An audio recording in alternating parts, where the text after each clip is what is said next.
நம்முடைய தமிழ் மண்ணில் ஐயன் திருவள்ளுவர் திருக்குறள் எழுதியிருக்கார். கொலை மேற்கொண்டாரு கொடிதே அலை மேற்கொண்டு அல்லவை செய்தொழுகும் வேந்து.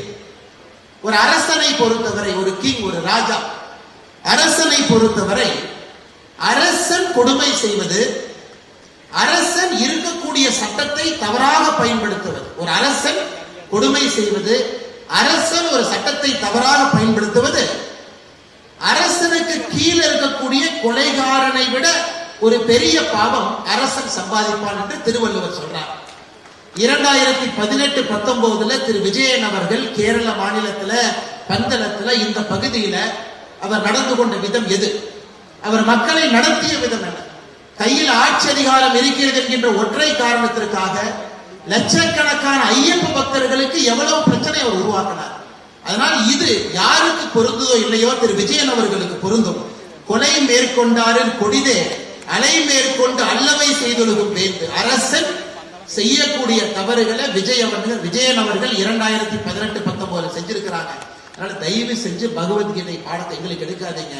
கண்ணாடியை பார்த்து நீங்களே உங்களுக்கு சொல்லுவீங்க எப்படி அரசனாக வாழ வேண்டும், எப்படி மனிதர்களை மனிதர்களாக இங்கே மதிக்க வேண்டும். அன்பு சொந்தங்களை இதையெல்லாம் தாண்டி இன்னொரு படி முன்னாடி போனோம். திரு விஜயன் அவர்கள் ஓணம் பண்டிகையை அரசு அலுவலர்களை யாராச்சும் கொண்டாடினா அது ஆன்டி இந்து, அவங்க கொண்டாடக்கூடாது. அவருடைய பிடபிள்யூ மினிஸ்டர் சுதாகரன் அவங்க சொல்றாங்க இந்த நிலவிலக்கு ட்ரெடிஷனல் லேப் இதெல்லாம் நாம் நடத்துறதே அரசு நிகழ்ச்சியில நடத்தாதீங்க. கேரள மாநிலத்தினுடைய ஸ்பீக்கராக இருக்கக்கூடிய சம்ஷீர் அவரை பொறுத்தவரை நாடு கணேசா கணபதி அவரே ஒரு மித், உண்மை கிடையாது. தாமஸ் ஐசாக் முன்னாள் கேரளத்தினுடைய நிதி அமைச்சர் வாமன அவதாரே ஒரு பொய். திரு ஜெயராஜன் அவர்கள் கம்யூனிஸ்ட் கட்சியினுடைய தலைவராக இருக்கிறவங்க பரசுராமரே ஒரு மித். இந்த கேரள மண்ணை பொறுத்தவரை பரசுராமர் சேத்திரம் கிடையாது அப்படின்னு கேரள மண்ணில் இருக்கக்கூடிய ஒரு கம்யூனிஸ்ட் கட்சியினுடைய தலைவர் சொல்றாங்க. இவ்வளவு விஷயங்கள் பேசக்கூடிய ஒரு கட்சியிலிருந்து வந்திருக்கக்கூடிய விஜயன் அவர்கள் இன்னைக்கு ஐயப்பனுக்காக ஒரு நிகழ்வை நடத்திவிட்டு நாங்கள் ஐயப்பனுக்காக இருக்கின்றோம். சமீபத்தில் ஒரு படம் பார்த்திருப்பீங்க, ஒரு நெட்ஃபிளிக்ஸ் சீரீஸ் ஸ்கேம் 92. எப்படி 2 பேர் சேர்ந்து பாம்பே ஸ்டாக் எக்ஸ்சேஞ்ச ஸ்கேம் பண்ணாங்க.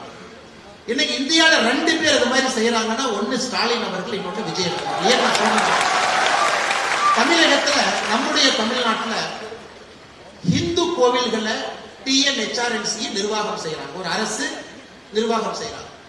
1985 5,25,000 ஏக்கர் இருந்த TNHRNC இன்னைக்கு 4 லட்சம் ஏக்கர், 1,25,000 ஏக்கர் காணாம